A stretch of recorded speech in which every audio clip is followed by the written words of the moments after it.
I'm going to show you how to get to the developer options on the Amazon Fire Stick. So first, you want to go to Settings, and then go down to My Fire TV.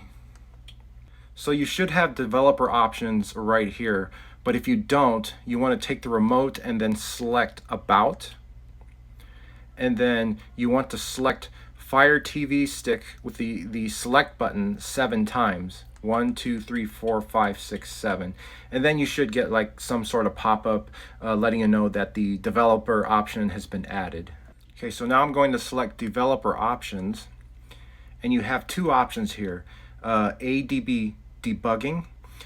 So if you turn this on, it enables connections over the network. And then it will allow anyone on your network to install applications from untrusted sources.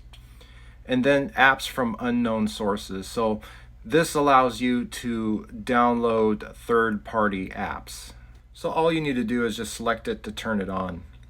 And then it gives you a little pop-up. So when using applications from unknown sources, your Amazon Fire TV Stick and personal data are less secure, and there is a risk of unexpected behavior.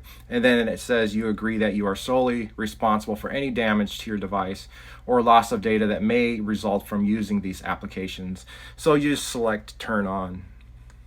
So after developer options are open, this will allow you to use a downloader to download third-party apps.